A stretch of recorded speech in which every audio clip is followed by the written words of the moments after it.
Il était une fois un monde où le bruit régnait. Les conversations incessantes, les notifications, les attentes des autres. Chaque instant était envahi. Et pourtant, au cœur de ce chaos, une vérité oubliée attendait dans le silence. On ne fuit pas la solitude. On la redoute. Mais pourquoi ? Pourquoi avons-nous peur de ce face-à-face avec nous-mêmes ?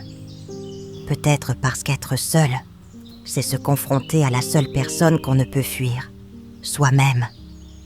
Mais dans ce noir, il y a une lumière, une promesse. Être seul, c'est découvrir un trésor caché, un refuge où l'on peut enfin respirer, penser, rêver. Être seul, ce n'est pas un vide, c'est un retour à soi. Est-ce que tu es à l'aise avec l'idée de passer du temps seul ? Pour beaucoup, la solitude peut faire peur. Dans cette vidéo, on va voir pourquoi être seul est si important, comment en tirer profit, et surtout, comment apprendre à apprécier ces moments avec soi-même. Passer du temps seul a de nombreux bienfaits, notamment pour notre santé mentale. Premièrement, la réduction du stress. Être seul permet de s'éloigner du bruit du monde et de recharger ses batteries. 2. Amélioration de la connaissance de soi. Ces moments favorisent la réflexion personnelle et permettent de mieux comprendre nos besoins et nos envies. 3. Stimulation de la créativité. En étant seul, tu laisses place à l'imagination sans distraction extérieure. Et 4. Une meilleure gestion des relations. Et c'est ça pour moi le plus important dans ce sujet, pourquoi il faut vraiment apprendre à être seul, parce qu'on apprend à être autonome et à apprécier la compagnie des autres sans dépendance, et c'est ça le plus important. Dans la société aujourd'hui, j'ai l'impression qu'on a tous en fait ce besoin d'être tout le temps, constamment avec quelqu'un. Même si c'est super important d'avoir des bons amis, et même s'il en faut pas 10 000, 2, 3, ça suffit amplement, et ça tu le verras au fur et à mesure de ta vie. Mais apprendre à être seul, je te jure que c'est une énorme capacité, et ça va vraiment être utile dans la société de nos jours. Et alors, comment apprécier la solitude ?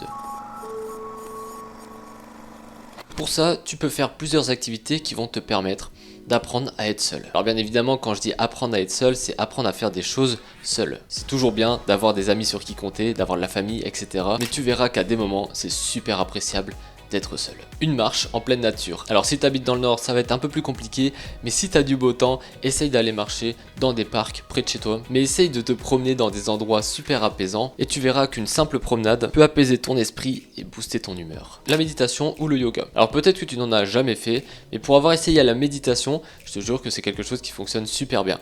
C'est vraiment pas compliqué à mettre en place, je te ferai une vidéo sur le sujet, mais il y en a déjà plein d'autres sur YouTube si tu veux t'y intéresser. L'avantage dans la méditation, en tout cas de moi ce que j'ai compris, c'est qu'il n'y a pas vraiment de règles, tu peux un peu la faire comme tu veux. Il y a beaucoup d'études qui montrent les bienfaits de la méditation et du yoga. Ensuite, tu peux aussi essayer de développer une passion. Je prends l'exemple des vidéos YouTube, mais ça peut être aussi de la peinture, de la musique, du jardinage, enfin bref, trouve une activité pour toi qui va te passionner et que tu pourras essayer d'exercer seul. Un dernier point, et ça ce sera le plus compliqué, c'est aller au cinéma ou au restaurant, enfin bref, faire des activités où il y a du monde, mais la faire seul. C'est une expérience souvent sous-estimée, mais pourtant qui est vraiment très enrichissante. Ça va te faire super peur au début, tu vas avoir peur du regard des autres, tu vas avoir peur qu'ils se moquent de toi, mais tu verras que c'est super enrichissant.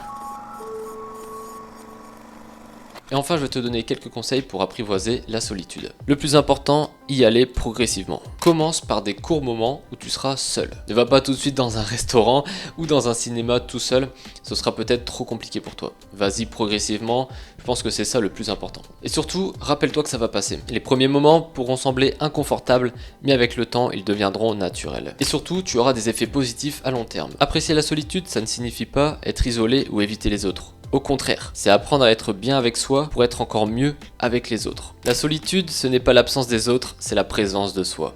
Alors ose passer du temps seul et tu pourras bientôt découvrir une nouvelle version de toi que tu vas adorer. Voilà, j'espère que cette vidéo t'aura aidé à comprendre l'importance d'avoir des temps seuls pour soi. Si jamais tu as d'autres conseils ou si tu as des questions, n'hésite pas à les poser en commentaire. Merci d'avoir suivi la vidéo. On se retrouve dimanche pour la prochaine. Salut tout le monde.